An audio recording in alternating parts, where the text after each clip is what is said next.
कुंद भगवान की, आचार्य गुरुवर श्री ज्ञान सागर मुनि महाराज की,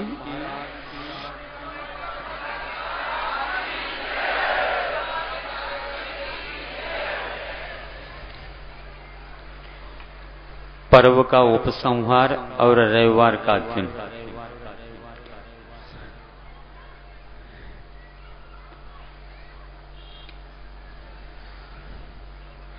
स्वरूप के बोध और पर स्वरूप का बोध दो वस्तु हैं। बोध दोनों तरफ काम कर रहा है। पर का बोध होता है, यह भी हमारा भ्रम है तब तक जब तक कि स्वरूप का बोध नहीं होता।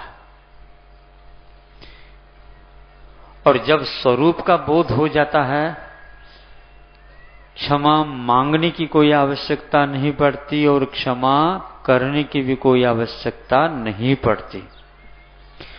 भाव भर क्षमा का भीतर आ जाता है तो कहां कहां पर हम तीन लोक में जीव हैं और उनके पास चले जाएं।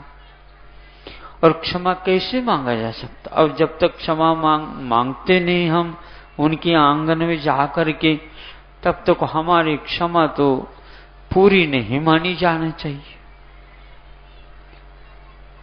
लेकिन आचार्यों ने कहा, आपके घट में क्षमा का भाव उत्पन्न हो गया, पर्याप्त है।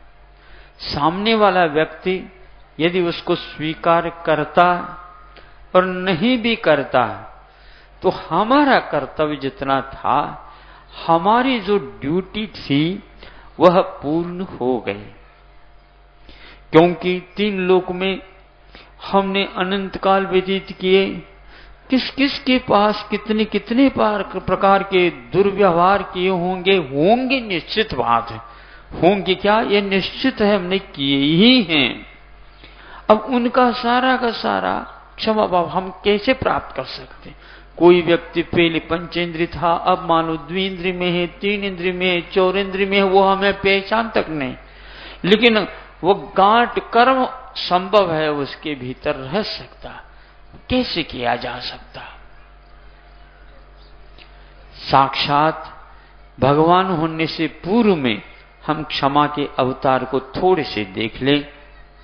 मुनि अवस्था की बात है तीर्थंकर, लेकिन अभी तीर्थंकर बने नहीं, लेकिन होना तो निश्चित है। और उनके ऊपर ऐसा बड़ा उपसर्ग प्रारंभ हो गया।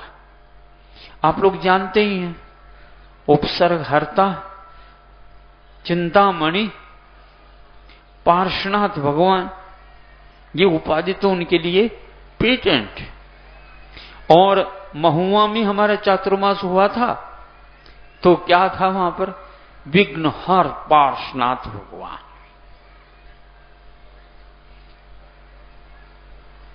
पूर्णा नदी के तट पर वह क्षेत्र है। प्रारंभ हो गया उपसर्ग अविरल रूप से। इस वर्ष जैसे 10-10 दिन 20-20 दिन वर्षा हो रही, जहां कहीं भी वर्षा हो रही, अभी भी हो रही बताते खूब। तो ऐसी वर्षा 100-125 वर्ष के रिकॉर्ड को भी तोड़ दी।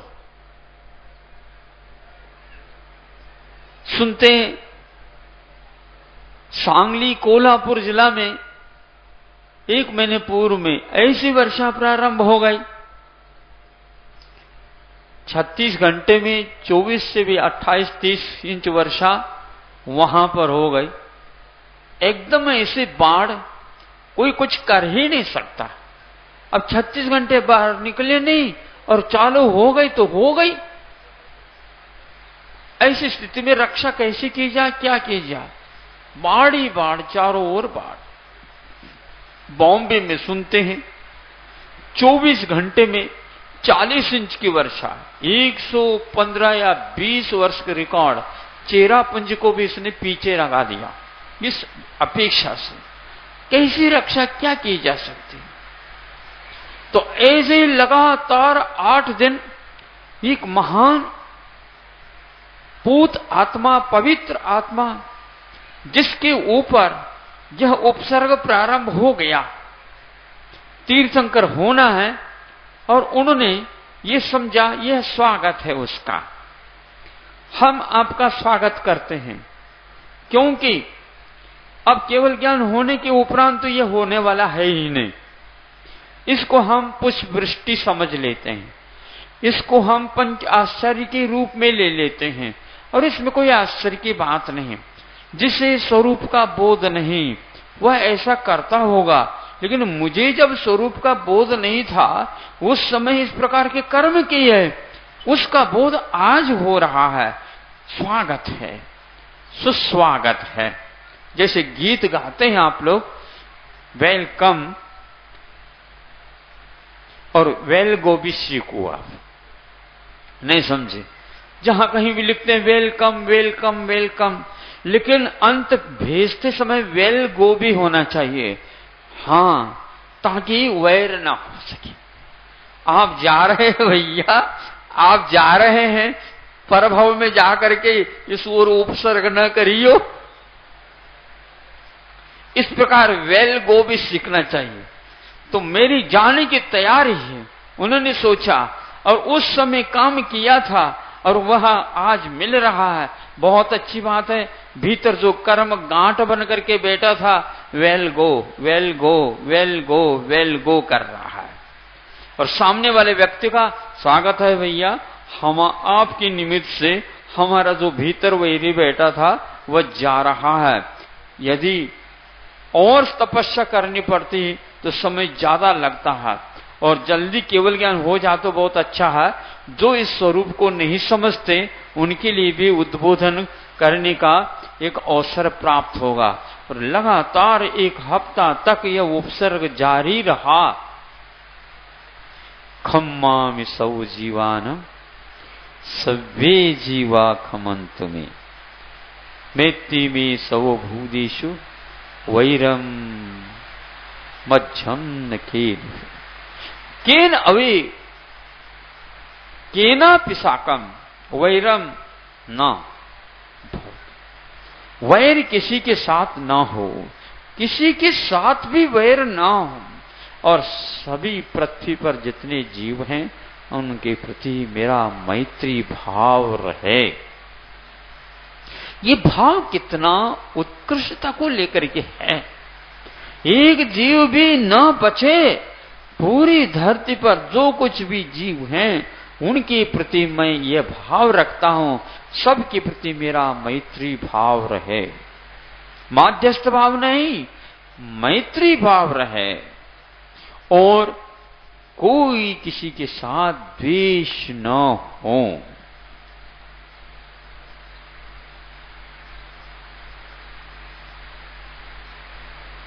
पर दुख अनभिलाषिता, वो शब्द स्मरण में नहीं आ रहा, लेकिन यही है। मैत्री की परिभाषा के लिए पूज्यपाद स्वामी ने सर्वार्थ सिद्धि में लिखा कि दूसरे को दुख हो इस प्रकार के भाव का भी नहीं आना, इसका नाम मैत्री है। पर के प्रति हमारे मैत्री भाव कैसे है? तो पर में दुख उत्पन्न हो इस प्रकार के भाव का नहीं होने का नाम। आपके ऊपर आपत्ति आ जाए और हम उसको दूर करें, आपके ऊपर उपकार हो, नहीं, किंतु हमारा भाव वह है किसी कोई भी जीव दुखी न हो, पर में दुख की उत्पत्ति हो इस प्रकार का भाव ही नहीं करना। बड़ा पवित्र भाव है। इस पवित्र भाव के द्वारा चिरंतन कर्म करता हुआ जो आया है वह सारा का सारा जैसे साबुन सोडा से आपका गंदा कपड़ा साफ सुथरा हो जाता है, उस प्रकार 1 सेकंड नहीं लगता और वह साफ हो जाता है।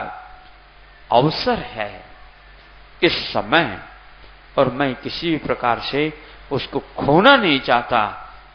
7 दिन तक लगातार होने के उपरांत केवल ज्ञान प्राप्त हो गया, अनंत शक्ति प्राप्त हो गई, और जो उपसर्ग कर रहा था वो कांपने लगा।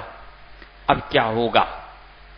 इतनी सारी सारी देवी देवता इनके पास आ गए और ये ऑर्डर देंगे, अपना अस्तित्व तो फिर अब मुश्किल में आ जाएगा। लेकिन कुछ नहीं, केवल ज्ञान होते ही समूह शरण की रचना हो गई, और समूह शरण में रचना हो गई तो वह जिस कोठी में बैठना था सभी देवी देवता बैठ गए, उसी में जा करके कमट का जीव भी बैठ गया। सुन रहे हैं आप लोग? जाना तो है ही आप लोगों को, लेकिन जाते जाते ये भी सुन करके चले जाओ कि ऐसे हमारे पार्श्वनाथ भगवान, और उसको आप हमेशा हमेशा याद करते हुए कि हमारे पार्श्वनाथ भगवान हम आपके घर के हैं। हमारे पार्श्वनाथ क्यों कहते हो आप? सबके पार्श्वनाथ भगवान है, ऐसा कहो ना। सबके, धरती नहीं, 3 लोक के नाथ, और 3 लोक में हम रहते हैं। जिस लोक में वो रहते हैं हम वहीं पर रह रहे हैं, तो कितना सौभाग्य बात है। अनंत अनंत शुद्ध परमेष्टि इसी लोक में तो रह रहे हैं। केवल याद करने की आवश्यकता, उस ओर ध्यान ले जाने की आवश्यकता। समूह शरण की रचना हो गई, सब लोगों को मालूम पड़ा कमट के द्वारा यह महान उपसर्ग हुआ, लेकिन यह उपसर्ग कुछ भी नहीं हुआ, किंतु उन्हें अपवर्ग का लाभ मिला, मुक्ति का लाभ मिला, कैवल्य की उपलब्धि हुई, और वह स्वस्थ हो गए, और वह वर्षा पत्थरों की लोह रस पिघला करके, और उसके ऊपर जैसे भगवान के ऊपर आप चंदन इत्यादि लगा करके पानी के द्वारा अभिषेक करते हैं, उस प्रकार उन्होंने सर्वप्रथम केवल ज्ञान होने से पूर्व में उनके ऊपर इस प्रकार लोह रस का अभिषेक किया गया। ऐसा पुराण ग्रंथों से सुनते हैं तो जल जाना चाहिए था। हाँ, जो जल करके जाना चाहिए था वो तो जल गया, भीतर के कर्म सारे सारे जल गए, और ऊपर का शरीर कुछ भी नहीं हुआ। इसी को बोलते हैं वज्र विसर्ग नाराज संहरण। जलाए नहीं, थोड़ा पफोला नहीं आया, और कुछ भी नहीं हुआ। कैसी वज्र की काया, फिर भी उनको क्रोध नहीं आता। आ जाए तो सब भस्म हो जाए, लेकिन हो कैसे सकता है?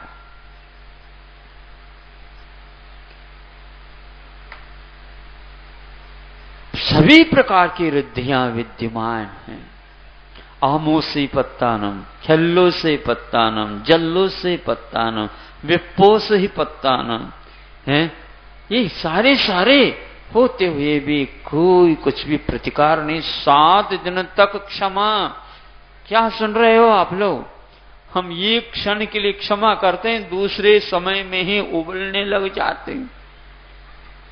जिसके प्रति क्षमा कर दे, दूसरे के प्रति और उबलना प्रारंभ हो, उनके प्रति क्षमा कर दे, तीसरा, और इस प्रकार ये हमारा उबलन समाप्त नहीं होता। किसी के ऊपर नहीं है तो अपने ऊपर, स्वयं के ऊपर ही उबलने लग जा। ये सब अज्ञान दशा में होता है। हमारे उपास देव शांत भाव के धनी हैं, क्षमा के तो अवतार हैं। ऐसे वीतराग देव की उपासना करने का सौभाग्य हम लोगों को प्राप्त हुआ है। उनको देखने से तो हम कम से कम हमारे मन में जो उपशम भाव उत्पन्न होना चाहिए होता है। उनको यदि नहीं भूलेंगे तो हमारे भीतर वह उद्वेग भाव ज्यादा समय के लिए नहीं आएगा। पूर्णतः संभव नहीं, ऐसा तो नहीं हो सकता, लेकिन वह अवश्य बना रह सकता है। कुछ क्षण के लिए कुछ आ भी जाए आवेग, पुनः वह संवेग के रूप में परिवर्तित हो सकता है, क्योंकि हमारे आदर्श पुरुष वीतराग हैं, वीत द्वेष हैं। दुनिया में किसी के प्रति भी उनको कोई राग नहीं और कोई द्वेष नहीं। द्वेष नहीं और राग नहीं, ये अपने आप में बहुत महत्वपूर्ण है। किसी को गले लगा दे और किसी को दुत्कार दे, किसी को स्वीकार कर ले और किसी को बहिष्कार कर ले, यह हमारे उपास्य देव की नीति नहीं है। यह कैसी स्वस्थ नीति है, सबके लिए आश्रय देते। पुराण पुरुष जितने भी होते हैं उनका यही एकमात्र कर्तव्य होता है, लक्ष्मण आग बबूला हो जाए झट से, लेकिन राम कहते हैं लक्ष्मणा शांत शांत। हाँ ठीक है, आपकी शांति तो हम कब तक शांति करें, समझ में नहीं आता। शांति रखो कह तो दिया आओ, लेकिन फिर भी उबलन। भाभी को तो उठा करके ले गया, उस रावण के प्रति आप शांति रखो कहते, कैसा होगा ये? भाभी तो आपकी नहीं हमारी है, ऐसा कहता वो लक्ष्मण। नहीं समझे बात तो बिल्कुल ठीक। सीता आपके लिए पत्नी होगी, लेकिन भाभी तो हमारी है, आपकी नहीं। इसलिए, लेकिन फिर भी होगी, लेकिन अभी तो शांति रख, आएगी, मिल ही जाएगी। उसको भी बुद्धि आएगी, रावण को भी बुद्धि आएगी, थोड़ी शांति रख ले। शांति रखते रखते तो इतने दिन हो गए, अब कहां से लाएंगे? यदि हो तो रखें। आप लोगों को कहा जाता ना शांति रखो शांति रखो, बार बार कहने के उपरांत एक व्यक्ति कहता, महाराज भीतर शांति हो तो रखे, जो है वही बाहर आ रहा। बात तो बिल्कुल ठीक है। अब क्रोध ही आ रहा है तो शांति कहां से लाए? समझ ले, शांति रखो, अपनी ओर देखो, सब जो होता है उसको देखने का भी प्रयास किया करो। एकदम उबलना ठीक नहीं। किनारे किनारे से प्रारंभ कर दे, चाणक्य नीति को अपना ले। फेल तो वही हुआ था, शांत हो गया। एक सप्ताह के उपरांत शांति आ गई, केवल ज्ञान हुआ, समोसरण की रचना हुई और तत्व का बोध जिन्हें केवल ज्ञान तक पहुंच गया और वह उपदेश देना प्रारंभ करते हैं। उस उपदेश को सुन करके कमट को भी सुनते हैं। जहां तक स्मरण है, सम्यक दर्शन उत्पन्न हो गया। क्या समझ रहे हो? हाँ, सम्यक दर्शन की घटना अपने आप में बहुत महत्वपूर्ण है। उस वर्तमान में भले गांठ पड़ गई, लेकिन गांठ को खोली भी तो जा सकती है।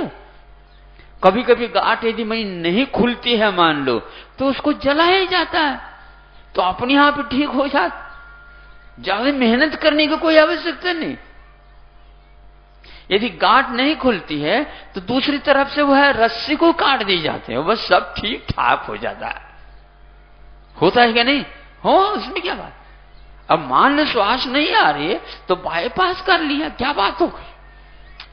जो बहुत दिन से रास्ता था उस रास्ते को छोड़ करके दूसरे रास्ता अपने, जीवन के अनेक उपाय होते हैं। पार्श्वनाथ भगवान को केवल ज्ञान हो गया, इतना मैं आश्चर्य नहीं मानता। कमंड को सम्यक दर्शन होना यह मैं आश्चर्य का विषय मानता। एक सम्यक दृष्टि था, सम्यक ज्ञानी था, मन परे ज्ञानी हो गया और तीर्थंकर को बनना तो निश्चित है, तो वो हो गया, तो इसमें क्या आश्चर्य है।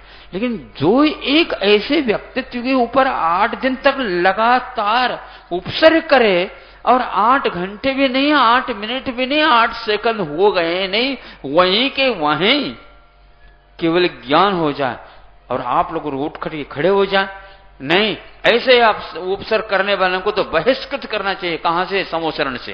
हो, कैसे होगा? समझ में आ रही बात? बिल्कुल। कितना विशाल हृदय, कहना पड़ता है कि इसीलिए हम लोगों को सम्यक दर्शन जल्दी नहीं होता।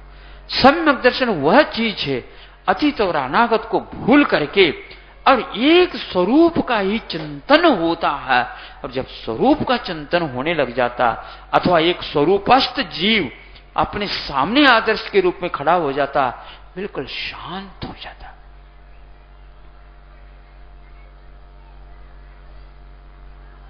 जब केवल ज्ञान हुआ, कमठ को सम्यक दर्शन हुआ, देवी देवता मनुष्य पशु पक्षी वहां ऐसे वातावरण बन गया, कोई उपसर्ग हुआ ही नहीं था ऐसा।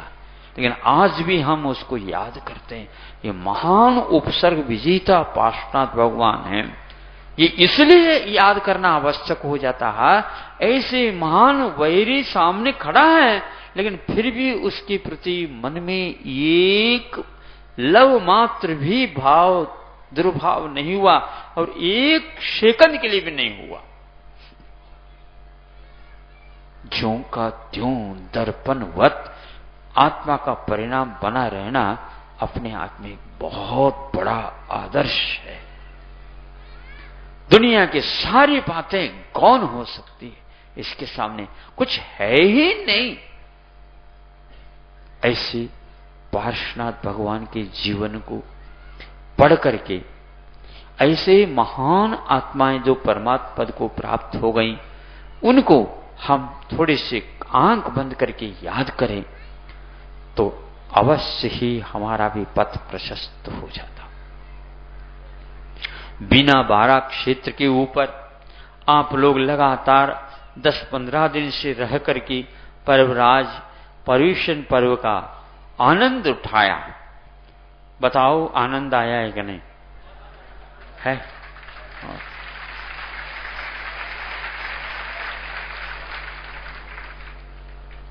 हमें तो पूर्ण विश्वास था किसी प्रकार से यहां पर कमी होगी भी नहीं, लेकिन फिर भी स्थान को देख करके कई लोगों का भाव ये हुआ, महाराज कहां जा रहे हैं आप? इन्हें भटक गए क्या? बात उनका सहज था, इसमें कोई संदेह नहीं। कुंडलपुर से इस ओर यात्रा हो गई। महाराज नहीं है तो उधर भोपाल के लिए आओ, निमावर के लिए आओ, और बीच में और कोई भी क्षेत्र उस क्षेत्र को पकड़ो, और नहीं है तो सागर आओ। लेकिन और ऐसा ही लग रहा था, नदी नाले तो बिल्कुल फुल, जाने आने की बात नहीं। अब महाराज जी को कोई रास्ता मिलेगा ही नहीं, लौटना ही पड़ेगा। या तो कुंडलपुर पुनः लौटेंगे या तो सागर निश्चित है। बात तो बिल्कुल ठीक। वह मुझे घटना याद आती है। प्रथम चातुर्मास या द्वितीय चातुर्मास कुंडलपुर का था, और उस घटना का संबंध इस क्षेत्र के साथ है। वहां की कमेटी उस समय जो कार्यरत थी, वह कमेटी पूरी के पूरे सदस्य लगभग मुख्य जितने भी थे वो सब सागर होकर के बिना बारा आए। चूंकि उस समय यहां पर मीटिंग रखी गई थी, और चातुर्मास के बाद सर्दी के दिनों में यहां पर गजरत महोत्सव होने वाला था, और वहां से वह कमेटी गई जीप में बैठ करके सागर और बीच में बीना बारा के बीच में, या यहां से मीटिंग होने के उपरांत सागर जाते समय उस जीप के एक्सीडेंट हो गया सुर्की के पास, और ऐसी घटना घट गई। वहां के महामंत्री जो कार्यरत थे, उनका उसी स्थान पर अवसान हो गया। दूसरे एक और रूपचंद बजाय या और कोई हो सकते, मैं भूलने गया तो उनका भी बहुत गंभीर, उनको भी चोट आ गए, बेहोश हो गए। उनके साथ और भी जो वहां के स्थानीय सदस्य थे, उनकी भी बहुत स्थिति है। उसमें एक अमृतलाल पंडित जी भी थे, उनको वो भी घायल जैसे हो गए।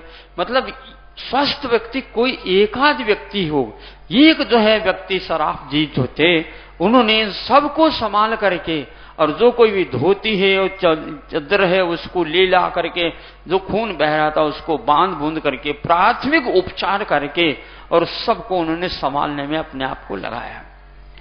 जब यह सब वार्ता वहां पर सुनने को मिली, ये कैसी बात, क्या कार्यकर्ताओं की लगन, इस क्षेत्र से उस क्षेत्र का क्या संबंध है, आज वर्तमान में आज के दिन आप लोगों को भी ज्ञात हो जाएगा कि कुंडलपुर का इतिहास अपने आप में, वहां की कमेटी यहां से इस कमेटी के लिए सहयोग के लिए, बुंदेलखंड में एक ऐसी रिवाज है, रीति है, जहां कहीं भी पंच कल्याण और गजरत होता है तो पूरी बुंदेलखंड जो वहां पर बिना बुलाए चली जाती।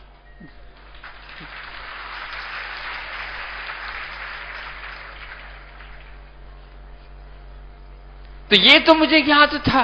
उस समय मैं भी यहां पर आया, प्रथम गजरत के बारे में मैं क्या कह सकता। जैसे पूर्व अध्यक्ष महोदय, यहां पर 3-4 अध्यक्ष पूर्व अध्यक्ष हैं। हाँ, यहां पर मंडली है अध्यक्षों की।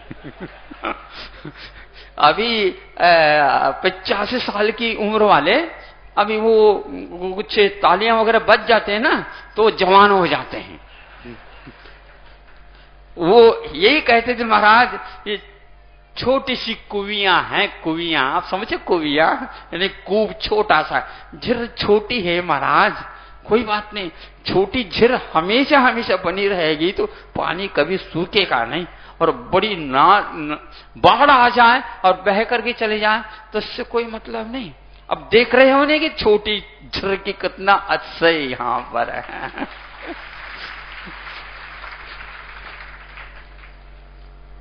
तो आया, तो उस समय यहां पर गजरत हुआ और विद्वत परिषद का अधिवेशन भी हुआ, और अच्छे दूर दूर से विद्वान लोग आए थे। जैसे अभी लेख का यहां पर वाचन किया पूर्व अध्यक्ष महोदय ने, बिल्कुल ठीक है ये, इसमें कोई संदेह नहीं, लेकिन इस प्रकार बिखरी हुई संपदा थी पुरातत्वी, उसको हम देखते थे, किंतु क्या कहा जाए, यहां तो जहां जाएं उसी प्रकार के अच्छे क्षेत्रों के भरमार है, लेकिन फिर भी यहां के पुरातत्वीय विचार से देखते हैं तो बहुत अनोखी वस्तु अन्यत्र हमें इस प्रकार के उपलब्ध नहीं जिसकी यहां पर उपलब्ध है। देवगढ़, सिरोनकला वगैरह तो है ही, लेकिन इस ओर बुंदेलखंड की इस ओर तो इसका कोई यह नहीं था। तो उस समय यहां पर बैठे बैठे मैं देखता था, और यहां पर दहलान में हम रहते थे, ज्यादा विशेष रूप से प्रबंध नहीं था, और ऐसे प्रबंध है ये कबीलों के जो है धर्मशालाएं, जो कि आधी तो दहलान के रूप में, और 4-5 फीट भीतर और 10 फीट दहलान, ये स्थिति, ताकि बाहर वाले भीतर न जाएं और बाहर भीतर से माल लेकर के आए, और ये व्यवस्था थी। और उस समय में भी यहां की जनता जैसे आज आई है उसी प्रकार आती थी। तो उन दिनों में अध्ययन करते करते ज्ञात हुआ कि इसका किसी भी प्रकार से होना चाहिए, लेकिन क्या हो सकता। अब कुंडलपुर जैसे भी नैनागिरी है, द्रोणगिरी है, आहारजी है, पपोराजी आदि आदि, इस क्षेत्र बहुत, लेकिन ये बहुत इंटीरियर में आते थे। यहां पर 5-6 किलोमीटर चल करके इधर आना, कीचड़ वगैरह को पार करके आना बहुत कठिन होता था, लेकिन किसी भी प्रकार से यहां के परिसर में रहने वाले जनता की ऐसी अटूट आस्था, उसी का परिणाम है यह आज तक क्षेत्र जीवित रहा है। और हुआ क्या है, यहां पर आकर के देखे, बिल्कुल जैसे आप लोग टीन सेट में रह रहे हैं, 3 लोग के नाथ भी टीन सेट में रहते थे, यहां की रिवाज थी बिल्कुल। और ऐसे सारी जो ये 24 भगवान जो किसी भी प्रकार से संरक्षण यहाँ के प्रबंधकों ने किया, यह भी उन लोगों का कठिन परिश्रम के उपरांत हुआ, लेकिन किसी भी प्रकार से छाया दे दे करके इनका संरक्षण करने में ये लोग लगे। 15 आज वह 25 वर्ष हो गए होंगे उस कार्य को हम बता रहे हैं, लेकिन फिर भी ये लगे रहे। बीच में एक बात हमने सुनी, यहां के प्रबंधकों ने आकर के मुझे दिखाया, महाराज ये नोटिस आई, आज मैं आपके सामने कह रहा हूं, क्या है, पुरातत्व वालों का कहना है ये बहुत प्राचीन पुरातत्व का विषय है, इसकी रक्षा करने के लिए अब यहां पर 100 मीटर तक कोई भी अपना कंस्ट्रक्शन नहीं कर सकता और यहां पर ब्लूप्रिंट वाले जो बोर्ड लगाए जाएंगे। जब यह जो है नोटिस देगा तो भैया इसका पहले तो आप ध्यान रखो, नहीं है तो ये क्षेत्र पुरातत्व के बारे में एक बार चला जाएगा, आप कुछ भी नहीं कर सकेंगे और ये अखंड प्रतिमाओं को पूजना अब मुश्किल हो जाएगा, इसलिए जल्दी करो। महाराज क्या कर सकते हैं, किसके सामने अपने चद्दर फैला, नहीं फैलाओ, चद्दर नहीं है तो थोड़ी बहुत जो है छोटी छोटी चीज ले लो, लेकिन ले लो, लेकिन इसमें कोई बात, इसमें मांगने में कोई बाधा नहीं होती, अपनी उदारता के साथ जितना देना हो दे लो, लेकिन प्रारंभ कर दो। नहीं तो एक बार यहां पर बोर्ड लग जाएंगे तो आप कितने भी करें तो नहीं हो सकेगा। उसके फल स्वरूप इन लोगों ने कमर कस करके जो प्रारंभ कर दिया और बूंद बूंद से घट भर जाता वाली नीति के न्याय से ये लू खाते हुए चले जाते थे, कीचड़ वगैरह में भी चले जाते थे, सर्दी गर्मी एक को एक करते हुए ऐसे ये काम किया। और यह गंधकुठी मंदिर जो कि अन्यत्र कहीं भी उपलब्ध नहीं होता, ये बिल्कुल ठीक है।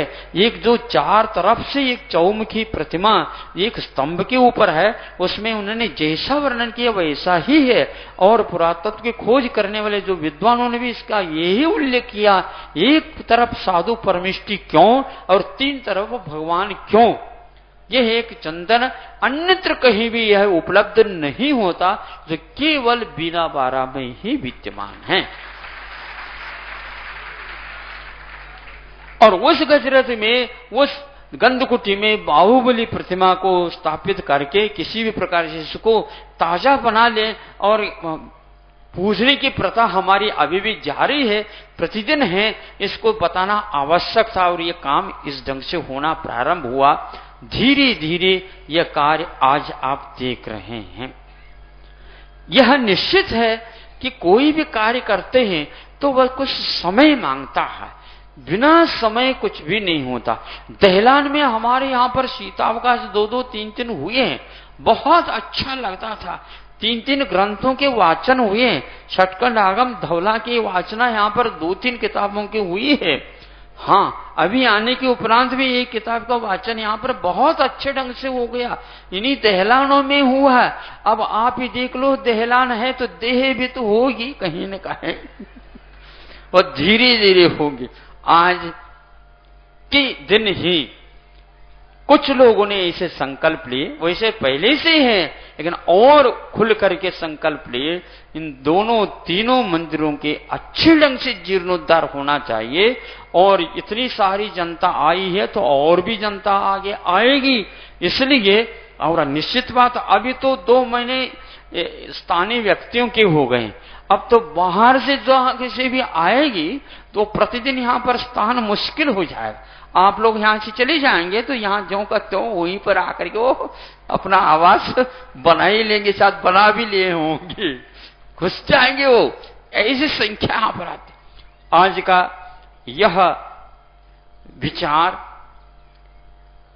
ये तो वीतराग देवों के प्रति निष्ठा का एक अटूट प्रतीक है, और इसी के माध्यम से हम आगे के भविष्य को उज्जवल बनाने जा रहे हैं।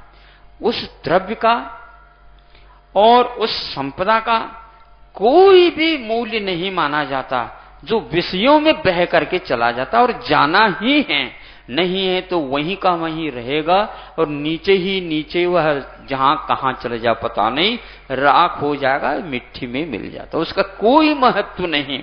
लेकिन जिस सात्विक भाव के साथ ऐसे वीतराग देव गुरु शास्त्र इत्यादि के प्रभावना के लिए, रक्षा के लिए अपना वित्त का उपयोग करता, उसके भूरी भूरी प्रशंसा तो अवश्य ही करना चाहिए। जैसे अभी पूर्व वक्ता ने कहा था कि राजस्थान से आ जाते हैं, उन्होंने भी इन सारे क्षेत्रों में लाखों लाखों अपनी जीवन संपदा को जो अर्जित करके रखा उसको उपयोग में लाए। इसी प्रकार यहां पर 2-3 बार गजरत चला करके, तो आज के परिवार ने अपना आदर्श स्थापित किया। आदर्श का अर्थ अभिमान नहीं, क्योंकि संपदा का, सात्विक संपदा का उपयोग करके उसको इन सुरक्षा के लिए रख देना चाहिए। वह भी बात मैं याद रखूंगा, जिस समय यह 25 वर्ष पूर्व में आया था, उस समय यहां पर केवल एक दीवार के आश्रय से धर्मशाला बनी थी। एक दीवार मुख्य है और उसके सामने जो है 10 फीट छोड़ दो और एक पिलर खड़े कर दो और उसके ऊपर कबेलो अथवा टीन बिछा करके यह यहां की व्यवस्था थी, पूरी की पूरी। देख करके ऐसा लगता, और वह किसने किया था?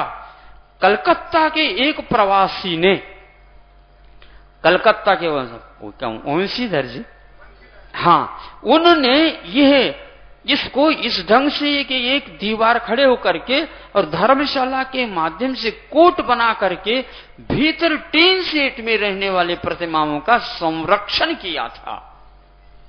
आज आप लोग खा पी करके संपन्न दशा के अनुभव कर रहे हैं।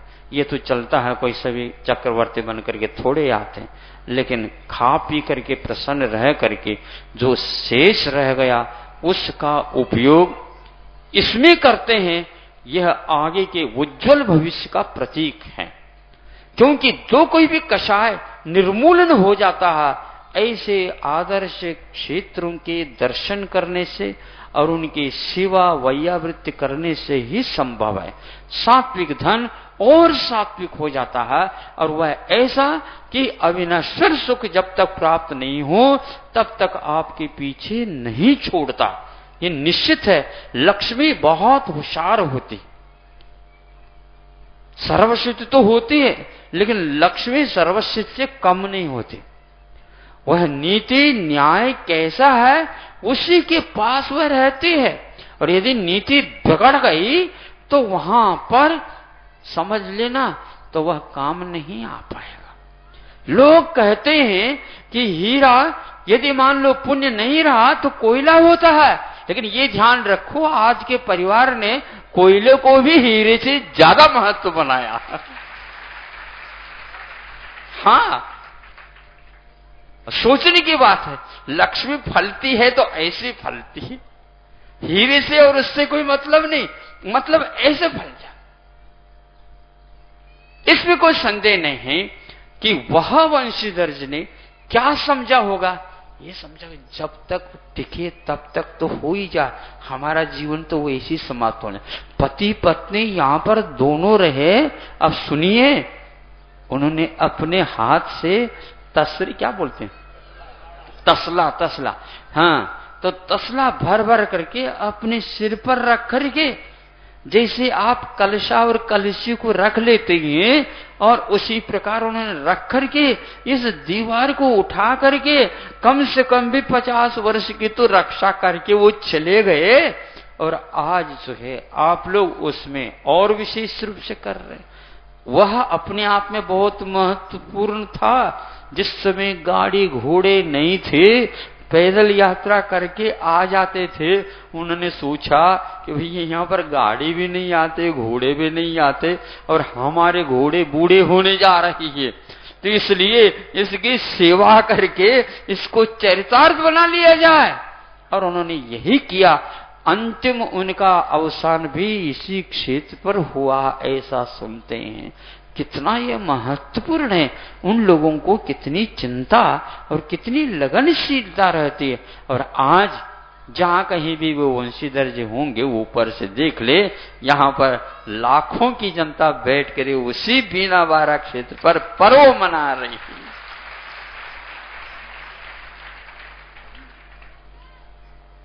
हमें अपने कषाय भावों को बांध बूंद करके रखना है और कमर कसना है, और उस ओर कटिबद्ध होकर के रवाना होना है जिस ओर छोटे छोटे व्यक्तित्व भी रवाना हो गए और अपना इतिहास छोड़ करके गए हैं। आज राजा है, कल रंक होने में तो कोई संदेह नहीं, होता ही है। सबको रंक ही होना है। पंचम काल के अवसान चलता चला जा रहा। आगे यह वैभव दिनों दिन कम ही होता जाएगा। और ये भी मैं बात कहना चाहता हूं, वैभव की आज कमी नहीं, भारत के बाहर चले जाएं तो वैभव ही वैभव है, लेकिन वहां आकुलता इससे 1000 गुनी, लाख गुनी होगी। यहां पर दरिद्र व्यक्ति भी अच्छे ढंग से अपना निर्वाह कर रहा है, लेकिन वहां पर वैभवशाली भी निर्वाह नहीं कर पा रहे हैं, क्योंकि जब तक आदर्श हमारे सामने वीतराग देवादिक नहीं रहते, तब तक उसका कोई भी महत्व नहीं है। लड़ भिड़ रहे हैं, लेकिन इसमें कोई संदेह नहीं, यहां पर शांति के साथ निर्वाह किया जा रहा है। इसलिए वह धन जो ऐसे सात्विक कार्यों में वीतरागता के रक्षा में लग जाता, उसको सात्विक धन बोलते हैं। वह धन कभी छूटता नहीं। मैं ये बोल रहा था कि लक्ष्मी बहुत होशियार होती है, ऐसे व्यक्तियों के पास चले भी जाएं, लेकिन उनको सुख नहीं मिल सकता, जो विषय कषाय और अनेक प्रकार के अन्यायों में लगे रहते। किंतु जो व्यक्ति उसको रख करके सही समय पर उसका उपयोग करता है, वह एक प्रकार से आदर्श जीवन तो बना ही देता, लेकिन आगे के लिए भी नई पीढ़ियों के लिए आदर्श स्थापित कर देता है। कुंडलपुर के जीर्णोद्धार के लिए भी उन्होंने समझा कि इस माया का उपयोग वही करना उपयुक्त है, क्योंकि पहला सुख है क्या, पहले क्या बोलते हैं, पहला सुख निरोगी काया और दूजा सुख बोलो घर में हो माया। और यदि माया को समय पर उपयोग में नहीं लाते तो फिर क्या होगा, मायामय संसार। हाँ, माया को घर में उतने ही रखना चाहिए जो हमें ठगे नहीं तो माया का स्वरूप ठगने की है। अनेक व्यक्ति इसको स्वरूप नहीं समझ पाते। लक्ष्मी ऐसे ये उपयोग करना नहीं जानता, यहां पर रहना ठीक नहीं। जो जहां पर व्यवस्थित रहता वहां पर जाकर के वह सुरक्षित रहती है और वह घर में अपने प्रभाव डालती रहती है। यही एकमात्र अपने आदर्श पुरुष राम जंगल में जाकर के रहे, माया को छोड़ करके, लेकिन वहां पर भी माया जाती ही गई। वहां पर भी उनका वही पुरस्कार, वही आदर, वही वैभव, सारा का सारा वन सूखा भी फूल उठता, क्योंकि भीतर धार्मिक भाव होता है, जंगल में मंगल हो जाता है। और जहां पर भाव बिगड़ जाता तो वह मंगल भी दंगल के रूप में परिवर्तित हो जाता। तो वह बात मुझे बार बार याद आ जाती। यहां पर सारे विद्वान लोग खड़े थे और यहां पर पंचकल्याण महोत्सव हुआ था। उस समय विद्वत परिषद वगैरह भी लगी थी। उन्होंने इस पुरातत्व को बहुत बारीकी के साथ और निकट के साथ अध्ययन किया। और आज यह वह दिन आया जो यहाँ के पूर्वकर्ताओं का परिश्रम, लगनशीलता, आज वह क्षेत्र बहुत ही अच्छे स्तर से विराजमान और आस्था का विषय बनता जा रहा है। यह आप लोगों ने सोचा होगा कि यहाँ पर विशाल संघ का कैसा निर्वाह हो गया। ये समझ लो अब 1-1.5 महीने रह गया चातुर्मास, हाँ पूरा हो गया काम। इतनी जनता आकर के यहाँ पर धर्म ध्यान कर लिए, यह इस क्षेत्र का निश्चित रूप से अतिशय माना जाएगा। और चूंकि आज क्षमावनी का दिन है कि पार्श्वनाथ भगवान के जीव ने कमठ के ऊपर भी क्षमा धारण कर लिया और आप लोगों ने भी अभी आपस में क्षमावाणी, एक बार महाराज जी के तत्वाधान में रेनवाल होता है ना, किशनगढ़ रेनवाल, जो यह सीकर जिला के ओर है, वहां पर थे। और वहां पर भी क्षमावाणी के लिए सब समाज आ गए, थोड़े से आसपास, क्योंकि महाराज जी के संग था इसलिए सब लोग आ गए। तो जब महाराज जी का क्रम आया तो उन्होंने कहा कि पर्व तो हो गया, क्षमा से लेकर के ब्रह्मचर्य तक, और आज क्षमा बनी। क्या बोला? हाँ, बनी आज क्षमा वाणी, मतलब आज क्षमा बनी। मतलब बनी का मतलब ये है कि हाँ, आज तो सब कुछ काम अच्छा हो गया, तो ठीक पूर्ण हो गया, हमें वो बात याद आ गई और आप लोग सुन रहे हैं, तो आज क्षमा बनी। बनी है कि नहीं? अब इसको बनाए रखो, उसको बिगाड़ना नहीं। तो अब क्षमा बनी। जहां कहीं भी आवश्यक है सब लोगों को एकत्रित करके, और ये सबसे अच्छा है, सहयोग सबका होना चाहिए, सबसे लेना चाहिए। उन्होंने बहुत अच्छा कहा इसके लिए। वो चाहें तो एक मंदिर को पूर्ण बना सकते थे, लेकिन उन्होंने बहुत अच्छा सोचा। बहुत संस्कार तो है महाराज, नहीं मैं अकेला नहीं बनाऊंगा, पूरा नहीं करूंगा, किंतु समाज कमेटी आधा कर ले तो हम आधा पूर्ण कर ले। ये कितनी अच्छी बात लगी, बहुत अच्छी लगी। इसको सुनते ही मुझे लाल मंदिर जो दिल्ली में है उसका इतिहास सामने आ गया। उन्होंने, एक ही व्यक्ति ने पूरे लाल मंदिर को बनाए बताते हैं। बनाने के उपरांत फिर समाज के पास पल्ला लेकर गया, भैया अब मेरे वश की बात नहीं, आप पूरे इसमें सहयोग राशि दे दो। कहा किसके लिए?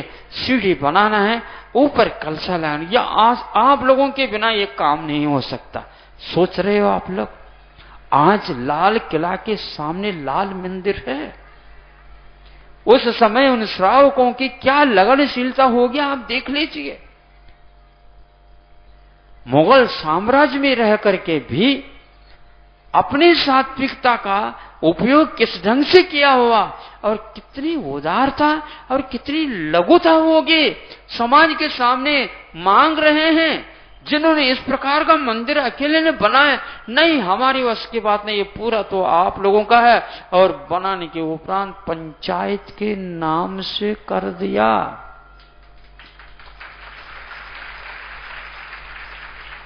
एक काम तो रह जाता है हजारों वर्ष तक। अपना काम इस ढंग से सात्विक होना चाहिए, और इस प्रकार होने से हमारे भीतर इन सत्कार के निमित्त से जो कोई भी क्रोध, मान, माया, लोभ है, वो सारे धुल धुल करके साफ होते हैं। भगवान पार्श्वनाथ भगवान से और यहाँ के शांतिनाथ भगवान से प्रार्थना करता हूँ, ये सारे हजारों लोग जो इस क्षेत्र के उद्धार के लिए अपनी भावनाओं को समर्पित किया, 2 महीने से लगातार कोई भी व्यक्ति आता है अपने तरफ से एक शिला, वीर शिला, शांति शिला जो है रखते चले जा रहे हैं, और प्रफुल्लित मन से चले जा रहे हैं। और आज उस कार्य को उपसंहार के लिए ऐसे परिवार ने अपने दान राशि के लिए सहयोग सहर्ष स्वीकार किया, और बड़े बाबा के मंदिर के लिए भी उन्होंने उदारता के साथ जो राशि का समर्पण किया, यह भी एक बहुत ही आदर्श है। और सात्विक धन का उपयोग हो, और ये क्षेत्र इसी प्रकार हजारों वर्ष तक जीवित रहें, और तात्कालिक जनता के लिए राग द्वेष उन्मूलन के लिए ये एक आदर्श रूप बनाए रखें। क्योंकि आप लोगों की उम्र छोटी सी तो रहती है, वह आना जाना लगा रहता है, लेकिन क्षेत्र तो वर्षों तक यहाँ पर जीवित रहने वाले हैं। ऐसा इतिहास बना करके चले जाओ, जो पूर्वजों ने बनाया है उसी को सुरक्षित रख करके थोड़ी से और मरम्मत करके चले जाएं, जिसके द्वारा मंदिरों की क्या मरम्मत, हम अपनी मरम्मत कर ले, हमारा जीर्णोद्धार हो जाए। हम नए नहीं, हम तो पुराने हैं, और पुरानों का जीर्णोद्धार करना परम आवश्यक है। लोग कहते हैं महाराज जीर्णोद्धार की क्या बाती है? अरे भैया जीर्णोद्धार तो करना ही है, अपनी आत्मा का जीर्णोद्धार करना है। वो मोह उसको पछाड़ दो, और जो आत्मा पुरानी है उसका उद्धार करो, वह पुराना ही रहेगा। लेकिन इतना निश्चित है उसमें नयापन अपने पर्यायों में, अपने भावों में उज्जवल भावों को प्रादुर्भाव कराना, यही एकमात्र क्षमावनी पर्व का सार है। और क्षमाशील उन मूर्तियों को देख करके हमें जितने भी मूर्तियां स्वस्थ नासा दृष्टि लिए हुए या तो बैठी हुई मिलेगी या तो खड्गासन में मिलेगी। सब लोगों ने कहा कि महाराज प्रतिमाओं को देखने से ऐसा लगता है इनके सामने से हटे नहीं, लेकिन फिर भी घर जाना पड़ता है। जब बार बार परिक्रमा लगाते, बार बार देखते और भाव चले जाते। हमने कहा भैया इनको दर्शन करना बहुत ही दुर्लभ है। आजकल तो मकराना तो खूब फैल गया है, लेकिन यहाँ पर मकरान के प्राचीन प्रतिभा कोई है ही नहीं। सारे के सारे देशी पाषाण में और खड्गासन और पद्मासन, खड्गासन और पद्मासन। एक और प्रतिमा है जो अन्यत्र कहीं भी नहीं मिली। जैसे गंधकुटी अलौकिक है, उसी प्रकार यहाँ पर माटी के बाबा जो जिनका कोई भी प्रशस्ति में उल्लेख नहीं, वह चूने की बनी हुई है। लेकिन ऐसा है कि आज तक इसका भेद नहीं था। उस समय जब 25 वर्ष पूर्व में आए थे, उस समय सारे इसके बहुत विस्मित हो जाते थे, ये कैसी प्रतिमा बनी, ये कैसी प्रतिमा। पाषाण नहीं है तो भगवान की जो है कम से कम आकार बनाए रहे, इसलिए उन्होंने चूने में बना करके इस ढंग से बनाए रखा। उसका भी इन लोगों ने यथोचित उद्धार किया।